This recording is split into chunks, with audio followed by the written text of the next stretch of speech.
SoundCloud.com/chaotic flame, YouTube.com/add nothing left to do but win. I'm here with my co-host, Young Shaka. What's up, brother? Flame, what up, man?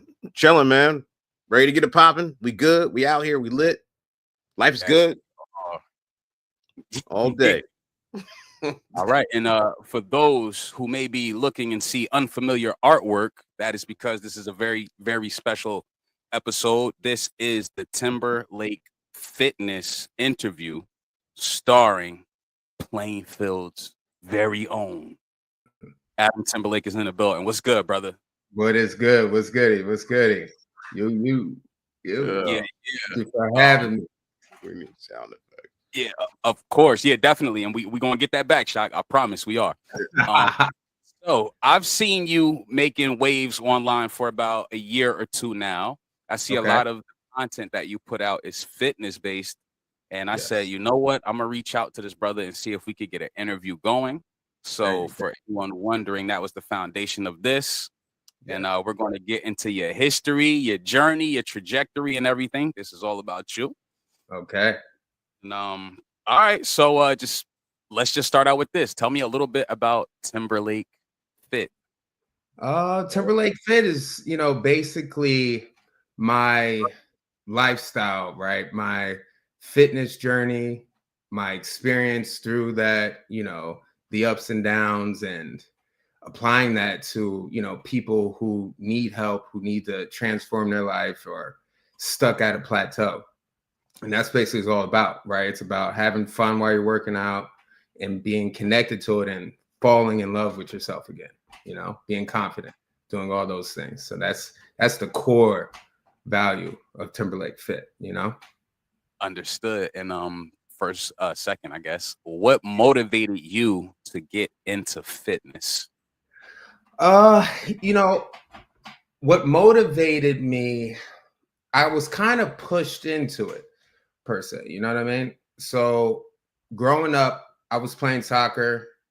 That didn't work out, at a young age because I had asthma. So I got into swimming, right? That was really good. It gave me a lot of cardiovascular health, all that stuff. And then from there, once I succeeded, so I was swimming in Plainfield since middle school, right? I went to Maxon, swam in Maxon, right? Then went to Plainfield High, swam all 4 years, right? And then it was kind of like, that's what really kind of threw me into that world of like, I didn't know at the time that was fitness. It gave me that competitive nature early on, right? Then I applied that competitive nature, to weights and fitness and other aspects of my life, right? You know what I mean? But swimming was definitely, what got me into, the fitness world. I think it's crazy. It's crazy. It's almost like, back in school, we used to have like gym and PE, and, it's kind of like we were just out there checking the box, but it was almost like, they were kind of putting us on game to like what fitness is and what it can bring to the mental health. You know what I'm saying? Like, even if you're in the second grade and you don't like running, well, you're going to run, and, you don't really know what's happening to your body. You don't know why you feel good afterwards, but it's like, it's just good for the mental health, just good for your well-being and shit, for sure. For sure. And you really don't know what it is at that time at that age. I don't think my parents or my mom didn't even know what it was at that time. You know what I mean? What it was potentially could do for me mentally, right? Because the whole game changed of how we push our kids into sports and things like that. It's totally different. My mom kind of put me into extracurricular activities because it was, single mom. How can I keep him busy? How can I keep him off the streets? Let me put him in as much stuff as possible. Karate, swimming, whatever it is. So he stays focused, and stays in line. So he doesn't get on the streets. You know what I mean? So that was like a big part, Oh yeah. Yeah, most definitely. All right, so I'm gonna talk a little bit about how I started swimming. So you say you swam for Maxon, swam at Maxon, swam at Plainfield High. All right, so what happens after high school? Well, that's the thing, right? It was a lot of years of swimming, right? And the high of it kind of wore off, right? At a point to where the high was in middle school was I got a kick out of going to, you got a bunch of inner city kids, right? In Plainfield going to these other schools, right? That are whooping up like Cranford, Westfield, Scotch Plains, all these private club teams, you know, non-melanated skin teams, right? Who swam all year round, right? Looked at us like they're just about to stomp on us, right? And we went in there and crushed them, went undefeated, right? And went through a whole lot of like issues with that, racism and all that stuff. And that was the major motivating factor for me to be like the best swimmer, right? In New Jersey, right? You know, so it was like, okay, carried that mentality through high school. And then when when graduation came, it's like, all right, what I'm gonna do next? All right, I'm gonna go to college. I'm gonna swim in college. So I went to St. Peter's, right? But it was a totally different ball game. You know, it was more competitive, but I lost that edge of why am I doing this again? Right? What am I going to do now? Do I really want to do this? Right? What is like my purpose, right? Like what am I doing? I lost myself, right? So then, you know, swimming went on the back burner, you know what I mean? And then it was like, all right, I took a break from school, right? And that's when I joined the military. You know, and so it's to kind of like find myself. I lost myself. My whole mission was I didn't even know myself, who I was anymore. You know, so it was like I needed to gain my own identity.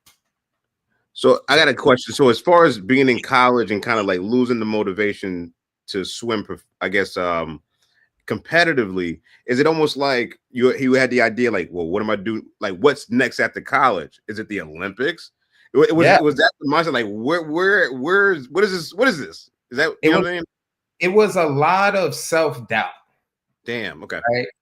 And looking back, you know, nobody was pushing me to saying, you know, this is going to go to the next level.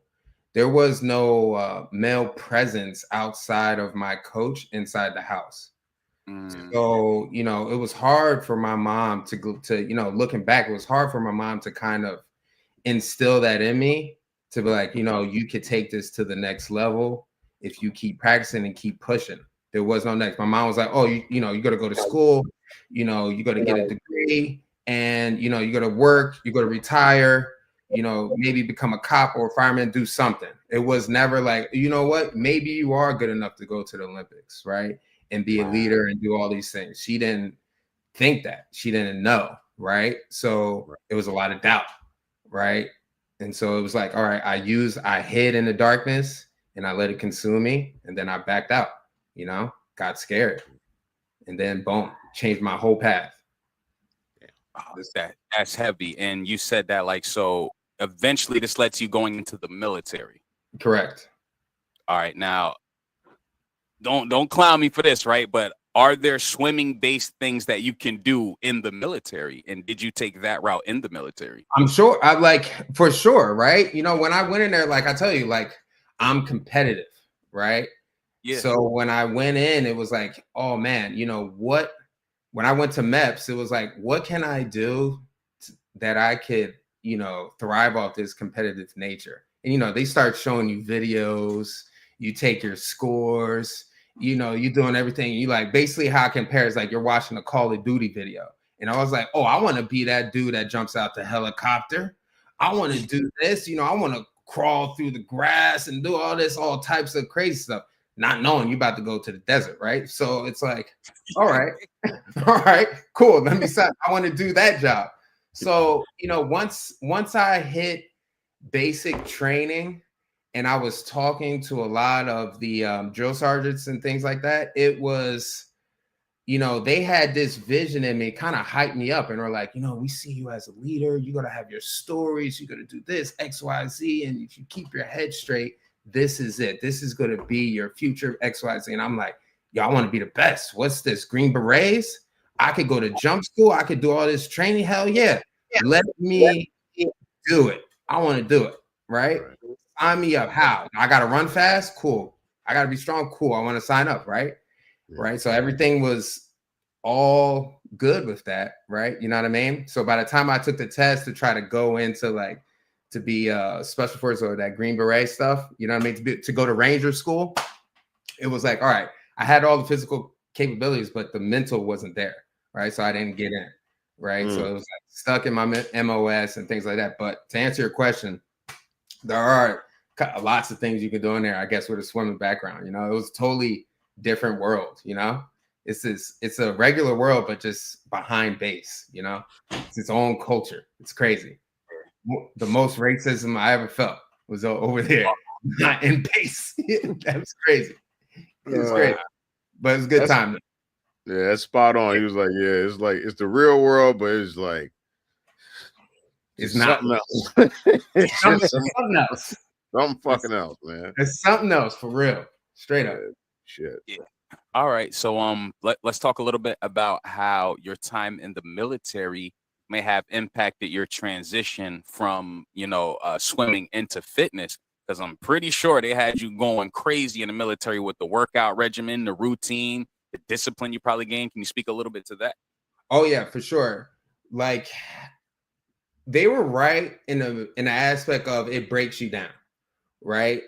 It really was different. I compared myself to the other people I was in basic training with, and you can tell that a lot of the stuff of another man yelling in my face, being disciplined, doing this and this, it didn't bother me, right? I grew up like that, right? It was like stay in line, do this, exercise. You know, we all got our ass kicked, right? When we were younger, right? That's just how it worked, right? It was normal, right? So going to basic training and screamed at, things like that, and do this and do it, you know, stay in line and stay sharp. I was like, all right, I could do this. I wasn't defined. It was cool, right? So it really taught me a lot about myself, you know, and then I got into the best shape, right? I feel like cardiovascularly, running, doing all this stuff out there, doing this, and it really pushed my body into a different shape. You know what I mean? By the time I got out, though, it was like opposite. I was like, oh shit, I'm just going to eat everything. I don't got to wake up at 4 a.m. anymore. You know what I mean? You know, I'm drinking, you know, I'm like the #1 alcoholic, right? Everything in sight, drinking, eating. I'm just badass. You know what I mean? I'm in the military. Look at it, you know, got my ACUs on. I did my time. I did my time. You can't tell me nothing. You a civilian. You don't understand what it's like. Yeah, you wasn't there. Yeah, facts. It's crazy. No, I love it. All right, so let's get into like, all right, so we spoke about middle school, spoke about high school, we spoke about college / transition into military. What about the birth? Tell me a little bit about the birth of Timberlake Fit, or the birth of the mentality that gave you the notion or the idea to create Timberlake Fit. Okay. All right. So now this is where it kind of really all starts, right?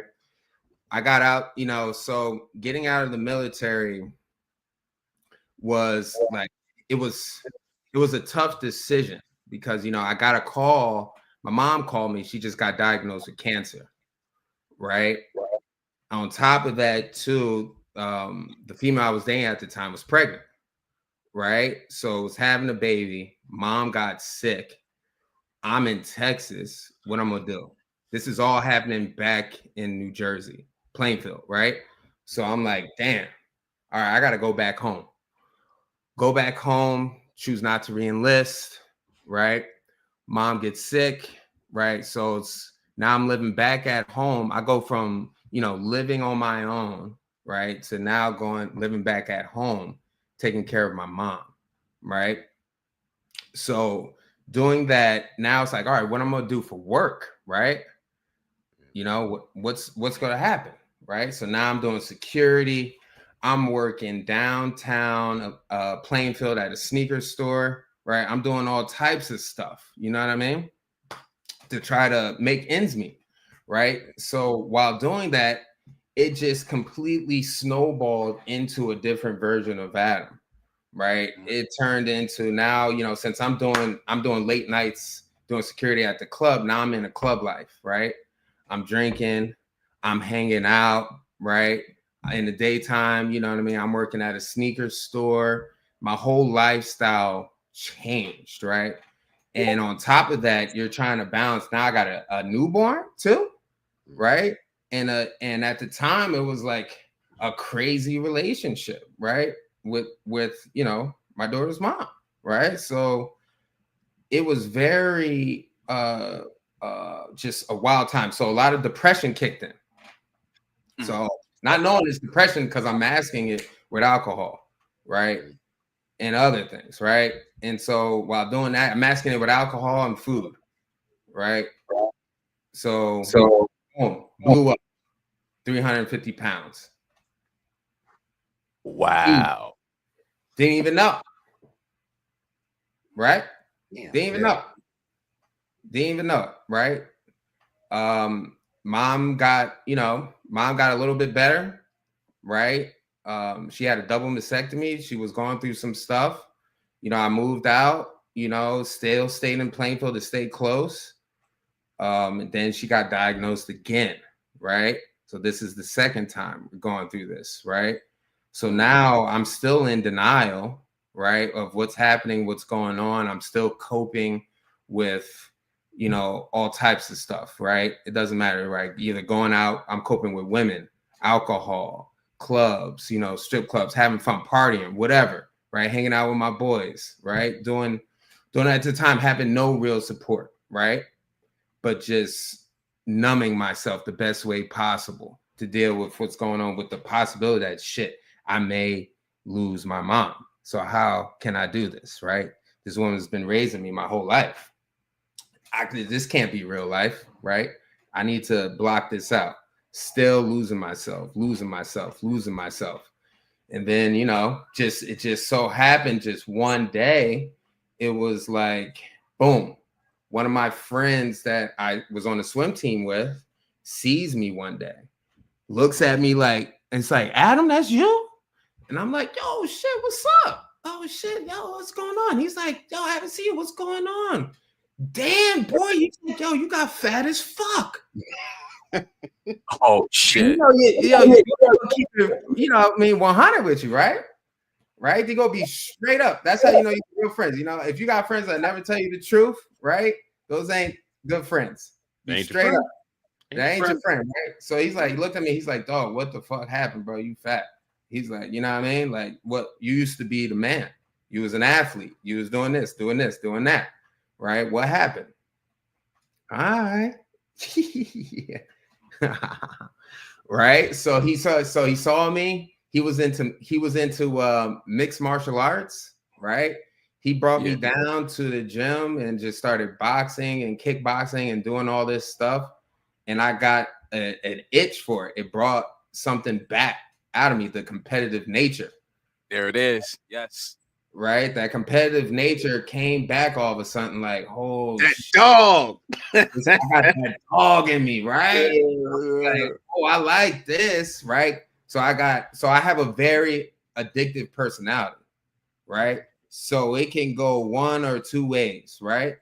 So I use that energy towards that, right? And then I got in phenomenal shape, started, you know, doing mixed martial arts, had a couple of fights, things like that, right? And during that, I was still doing the security, still working at Petty, still doing whatever it is to make money. Didn't know that all that experience would lead into Timberlake Fit, right? Not yet, but all this experience that I'm having of depression, of getting in shape, what is going on, of eating right, what is really eating right, I still didn't know what that was, right? You know, and then boom, my mom passed away, right? So she passed away. I sunk down. Let's say I took 10 steps ahead. I went 30 steps backwards. Right. So I just sunk right back down into the hole after that. Right. So then it went years of like, I was like, man, I'm not hitting the gym no more. That's it. I'm done. I'm done with everything. Right. Whatever. What I'm going to do. I started like a landscaping business or something where I still work, just trying to figure out my life. I had no idea what to do. No, nothing. Right. No help. Just by myself. So from there, then it was like, all right. I looked at myself in the mirror and I was like disgusted with myself. Mm-hmm. It just got to the point of I just looked in the mirror. I didn't know who I was anymore. Right. I just telling myself like, I was just a piece of shit. I looked like a piece of shit. Like, look at me. Right. Caught a DUI. I was like, look, on my 30th birthday, I was like, look at me. Look at this. Look, who are you right now? Right. And having this conversation with myself, like, how could I change this? Right. So I started working out again slowly. I started working at a gym. And, from there, really learned what about personal training, what it is, right? I know about fitness and this and this and that, but I know how to do some push-ups and this, but really didn't know what it was, right? And connecting with someone and how to do this. So I learned all of that, right? And used all of their resources to kind of build me into the personal trainer that I am now, right? Of training people and connecting with people and talking to people and helping people, and it just developed into what it is now, right? By using all of that trauma, having all those real conversations with myself and, not settling, and still not settling and still keep pushing, right? To be better and not be, addicted to, depression, right? And being sad for myself, right? Why? For what? Right? That's not going to do anything for you. What's being sad for yourself going to do? Got to man up, right? And that was my job, just to man up, right? And deal with it. And it's like no one else is going to help you. Your girlfriend isn't going to help you. She isn't going to tell you the truth. She isn't going to tell you you're getting fat. She isn't going to tell you stop eating that. Right? Don't go to Burger King. Don't eat McDonald's late at night. She ain't gonna tell you, man, maybe you're drinking too much. She go maybe drink with you. She go like, relax, put your feet up, chill out. Right? But slowly you're losing yourself. That's not how she met you. She met you, you was top dog, right? And you got comfy, right? And then that comfiness just turned, and now you got all this hate, you got resentment to yourself. You got resentment to your relationship. So now you're in a toxic relationship because you're like, man, how you let me get like this? And you just don't have the answers. Right. And then you just failure after failure after failure. And you just learn from those. And then you get the right formula by doing the opposite of what was causing those failures. Mm-hmm. And then that's what Timberlake Fit is. You know what I mean? Adam, learn from those failures. Adam, I appreciate your narrative, brother. I'm just thinking about how you can. I'm sure you approach your clients, and I'm sure your clients have, obviously they're not in shape at the time, and they have reasons why they shouldn't have to work out, or they've got all this negative excuses in their head. Yeah, and I can just imagine you just explaining to them your personal narrative, because a lot of people look at personal trainers as if like I was born like this and I never fell off, never slipped, and all I am is just a symbol of perfection. It's like, nah, this came from the gut of my damn self. So it's like wherever you at, I know where you at and I can pull you out. That's exactly. I love that narrative, yo. Exactly. And that's how I approach, a lot of people that I talk to, even potential clients, even if they don't, sign up for personal training or want to work with me, right? I still like to sit down with them to see what's going on, right? Because something brought them to the gym, something they're asking for help, right? They don't know how, something brought them there. Like, why? Why now? Why are you starting now? Why did it take, for you? Everyone's experience is different, right? If I have someone's coming into gym that's 400 pounds and they're like, I want to lose weight. I'm like, so why'd you wait so long? Right? What's going on? Why? Well, what's happening? Okay, so you think that's not going to happen again? How can you, assure me and yourself confidently that you coming to the gym, those old behaviors or whatever happens is not going to happen again? Because you're going to waste your time and you're going to waste my time, right? So are you confident enough to say that you're done with those old behaviors? So personal training and fitness is all behavioral modification, right? And I'm not like a psychiatrist or anything, right? But it's still a behavioral modification in order to get to where you want to be, no matter if it's fitness, personal life, or whatever. If something that you want is stopping you from getting there, you got to change your behaviors. You got to change your mindset. And that's what it's about. Speaking of mindset, I'm going to segue a little bit. If you can you talk to me about consistency? Like I can imagine someone who's 300 pounds, 350 pounds, and they maybe they can go for a run and they do it for 3 miles. High five, that's awesome. But the key is consistency. For sure. So what do you make of consistency? Is consistency twice a week, or is consistency once every 2 weeks? Where is that where's the bare minimum in your opinion with consistency? How often should somebody do some physical fitness? My opinion is that you give 110% to it, right? You give it your all. If that's what you really want and you really want to change and you want, like I said, the only way to do it, you have to become obsessed with it, right? In order to be better with anything, right? With health, with your diet, with literally anything, with if I'm playing Call of Duty or something and I really need to, I need to improve, I'm going to be addicted to it. I'm striving, I'm playing round after round, knocking it out, right? You got to find that fire in you, that drive, right? To make you want to be addicted to it, right? To make you want it, and that's going to make you consistent. If you give yourself too many ways out, you're always going to default to the out, right? Automatically. If I tell myself, man, I told myself I'm going to work 2 times this week.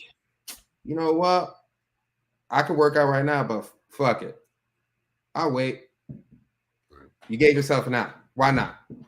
Go work out. Right? No, because I told myself, I did X, Y, Z. You know what I mean?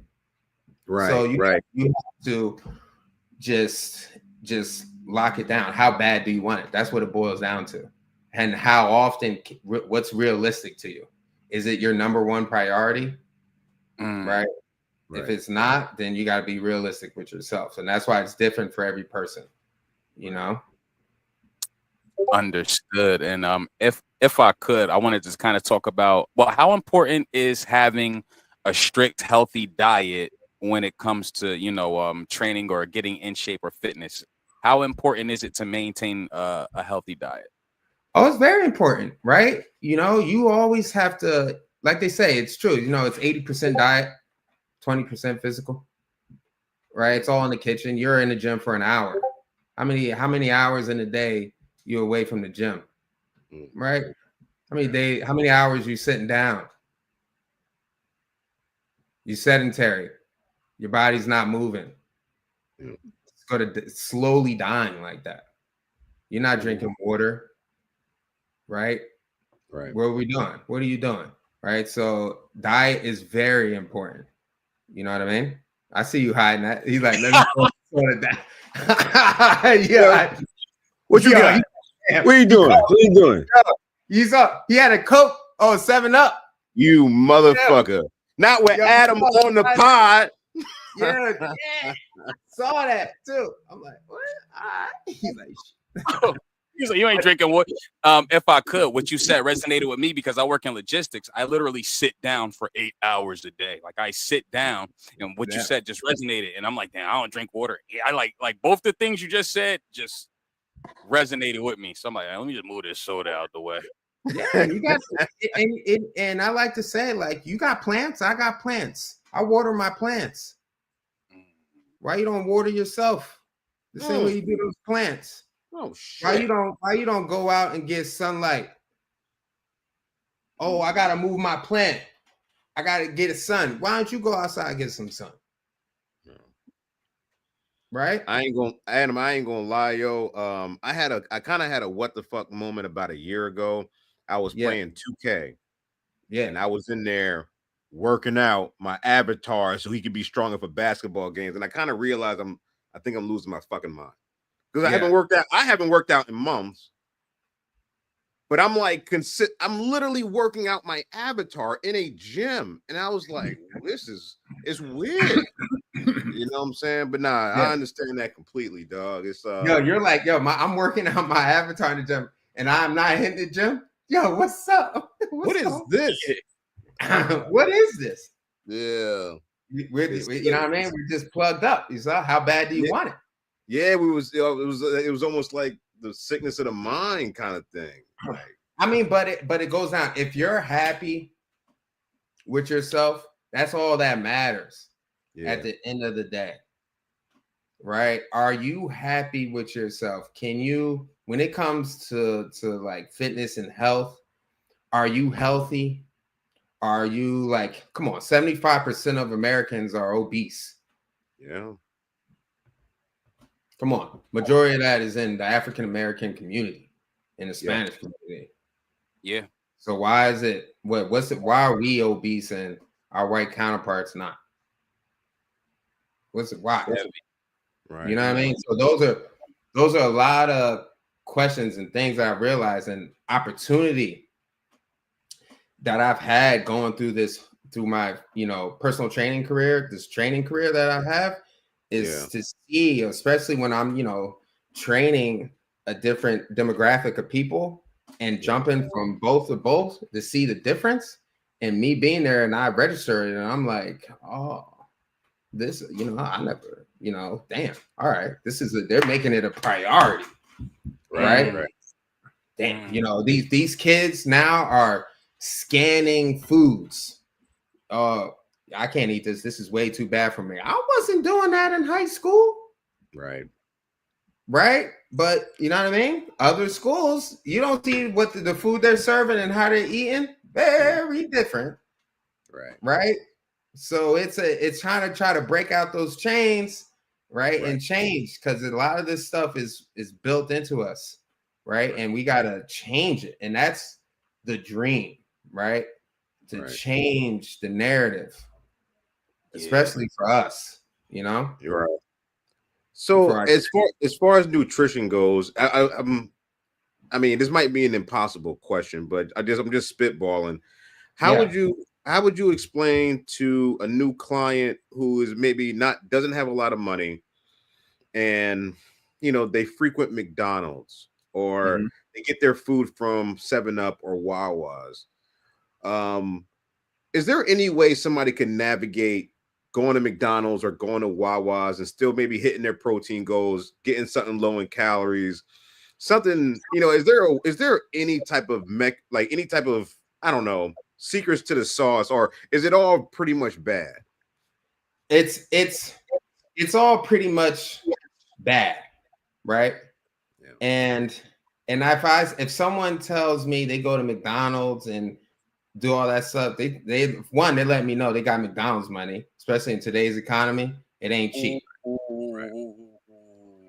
You got if you telling me you feeding your kids and yourself and you eat McDonald's 2 or 3 times a week, okay, I already know what I need to know, right? You can go to and get some vegetables, Yeah. You will save a tremendous amount of money. And when we train it, because I just saved you money. So now you can afford it. So what's up? Right. Right. I like this guy. Right. You know what I mean? So you can't. Yeah.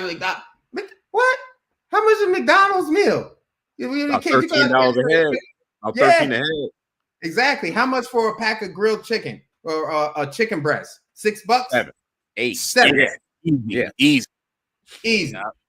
Mm-hmm. You're done. Boom. Yeah. Okay. Mm-mm-mm. And that's it. It's like you know, that's what I'm saying. You know, how bad do they want it? If they're already giving themselves the way out and there's no other option, they're already put that they don't want to change. They don't want to change. They don't want to change. You know, it's their relationship with food, and that's behavioral. Right. We all have a bad relationship with food, or used to, you know, a reward kind of thing. You know, oh, I did good. Let me go get a slice of pizza.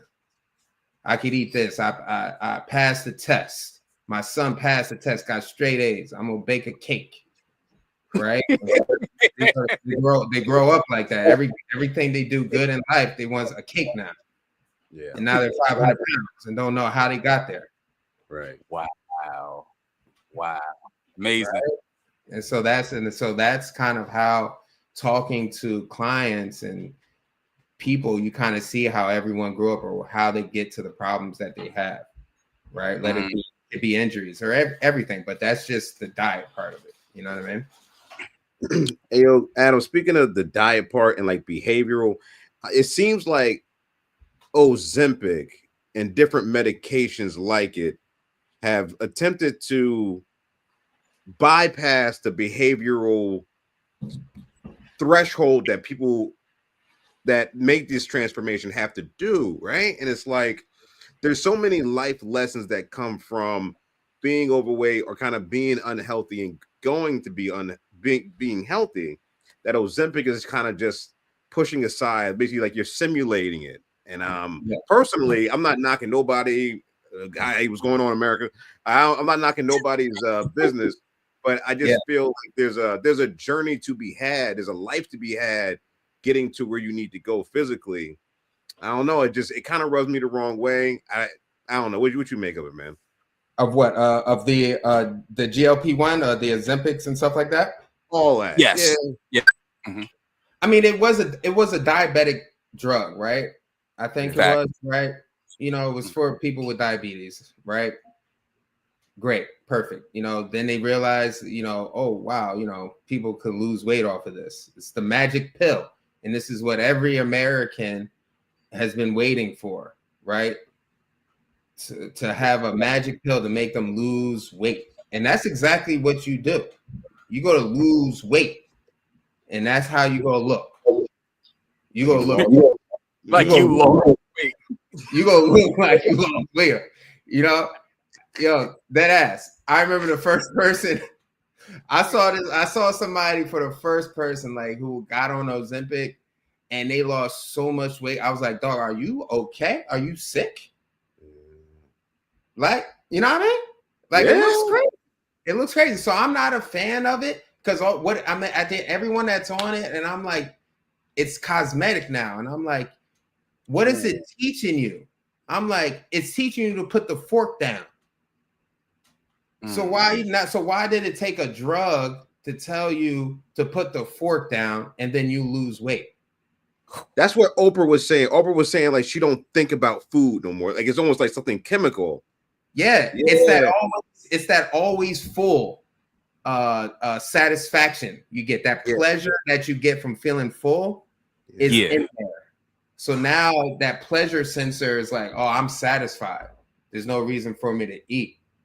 Right.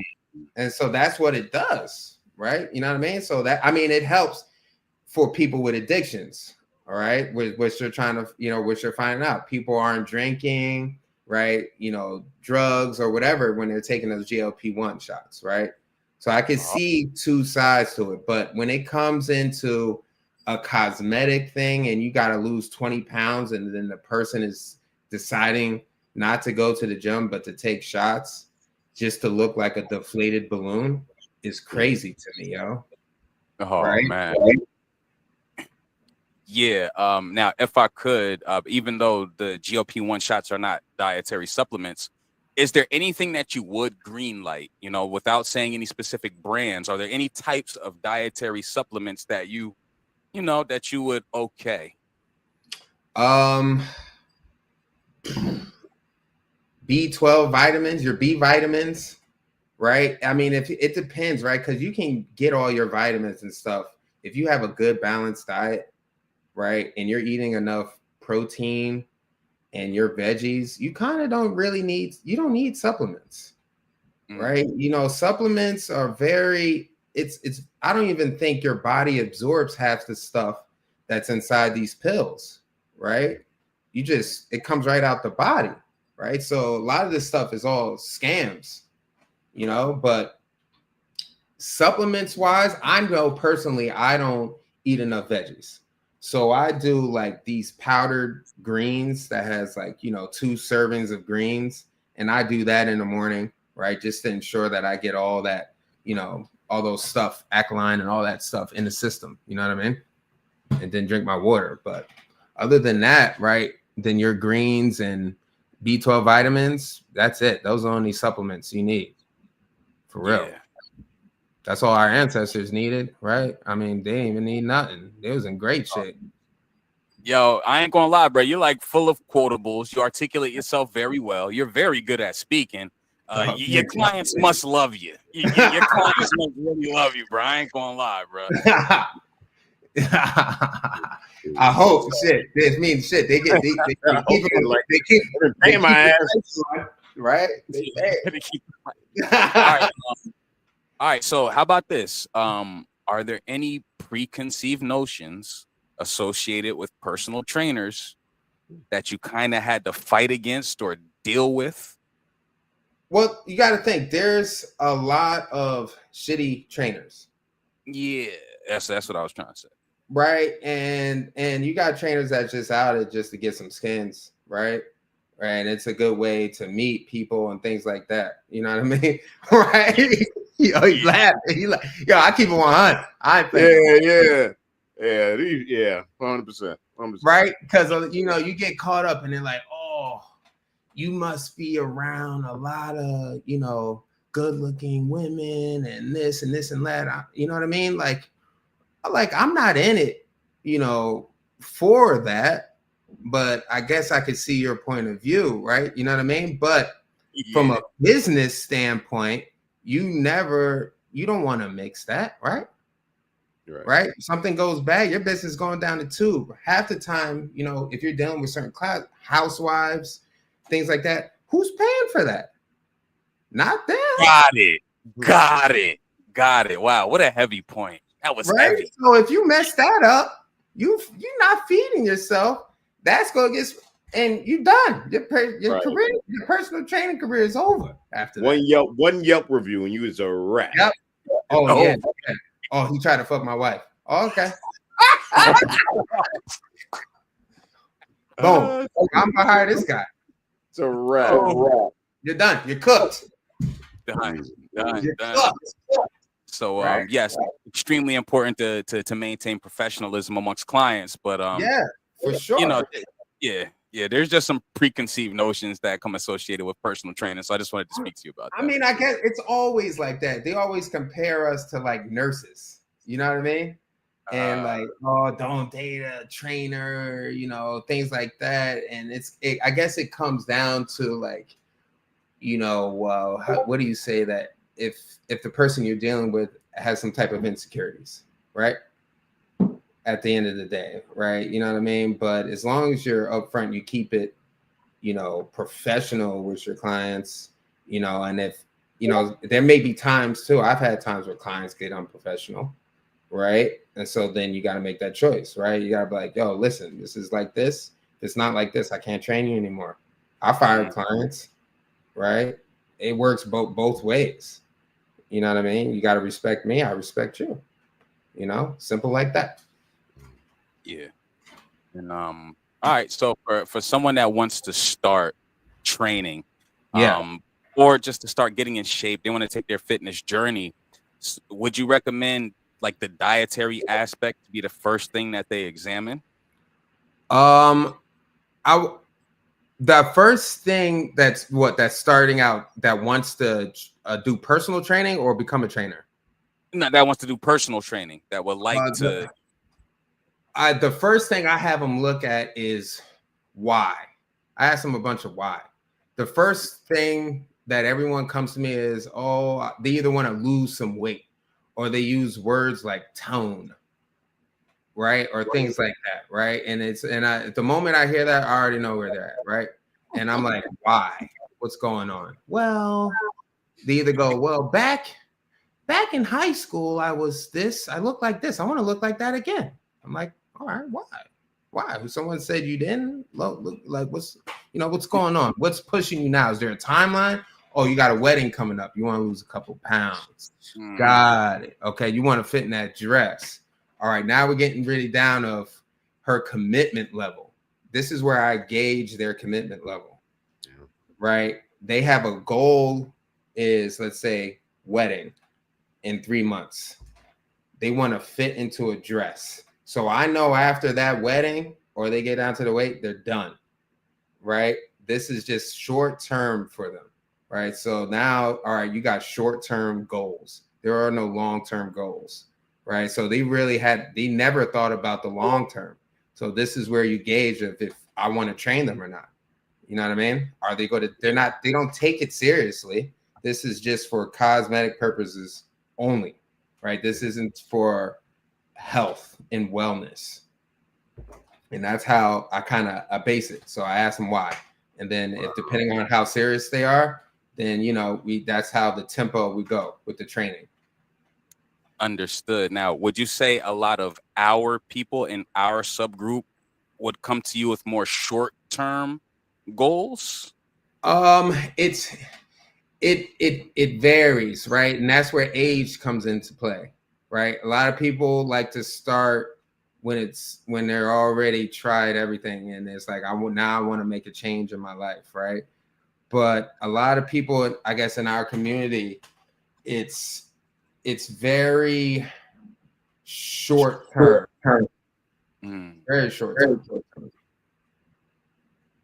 They're like, it's just like, I want to lose 20 pounds, I want to get like this, fit in this, and then they're done. The commitment level is low. Understood. And I definitely like what you said about the whole psychoanalysis aspect. I never thought of it, and I've never really had a one-on-one conversation with a personal trainer, one that I respected on a level I respect you at. So it's dope to see how you analyze your clients, how you're looking at the different demographics of people that you're dealing with, how you're gauging their commitment level based on some of the things that they're speaking to. So I learned a lot with this one. And I got to say this too, about 11, 12 years ago, I was in Petty's and you had came in there with some fresh North Faces, and I seen you, and it was a nice black and gray one. I still have that coat to this day. It's the best winter coat I've ever got. So when you was working at Petty's, I came in and you had them fresh off the truck, and you gave it to me for a fire price. I remember the number, but I ain't saying them. You gave me a fire price. Yeah. But hey, it is what it is. It is what it is. You know what I'm saying? I still have that jacket to this day. I had it for so long, man. That's dope. That is dope. But as we come up on the hour mark, I like to wrap these up around the hour mark. So I'm gonna ask my co-host, is there anything else you wanted to touch on at the moment, Shaka? Nah, man. I guess we'll be closing it out. Adam, it was a pleasure, brother. I appreciate your motivation, appreciate your story, and yeah, for sure, man. I hope to stay connected with you, and 100%, man. I appreciate you coming out. Yeah, for sure. We gotta do this again, man. This was pretty dope. And that's what I was gonna say. Yo, we talk about a myriad of different things. So I just want to ask you a hip hop question. All right? Yeah. Give me a top 5, man. Just give me a top 5. Top 5 of all time or current? All time. All time. Number 1, we gotta go Biggie Smalls. Okay. Number 2, that's tough. Lil Wayne. Oh, yeah.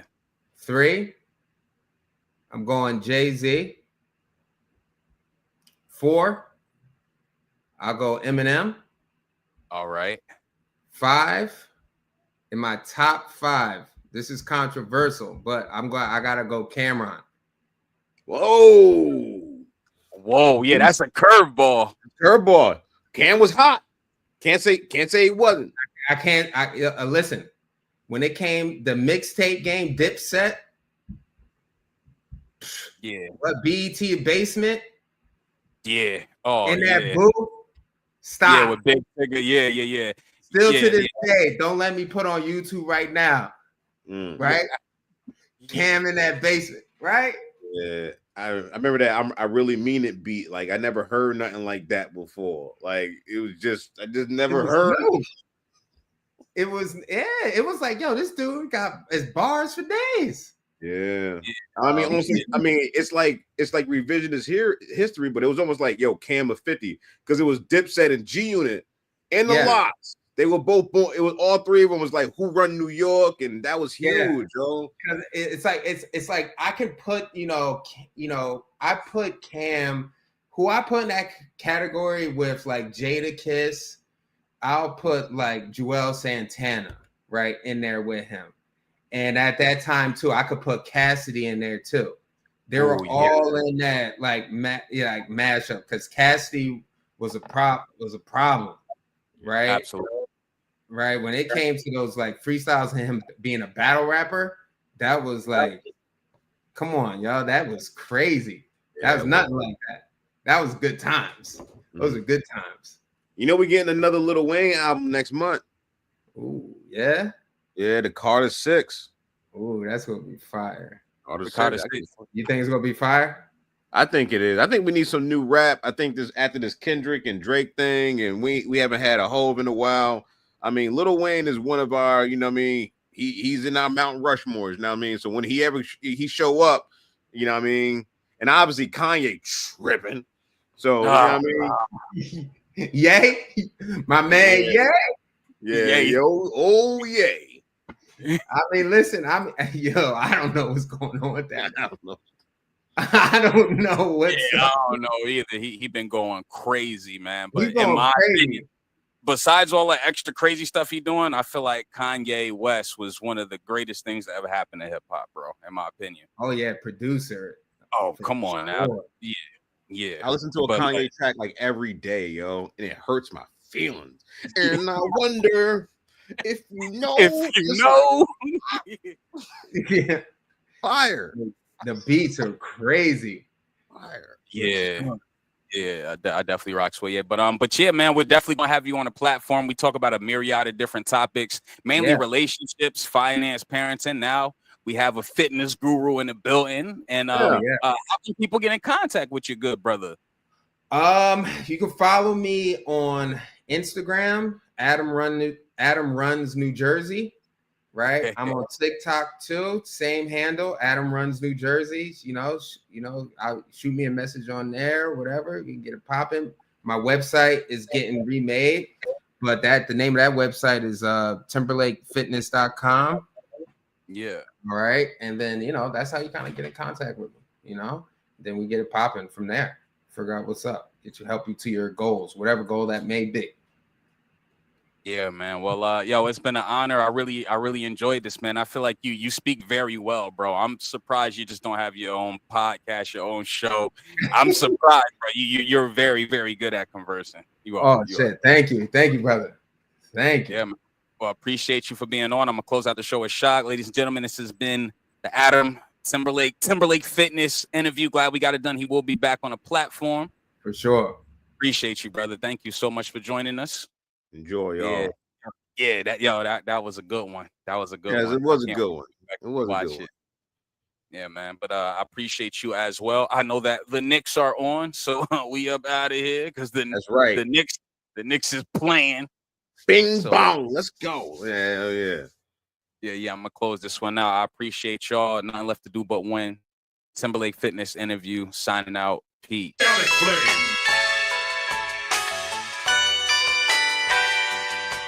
First.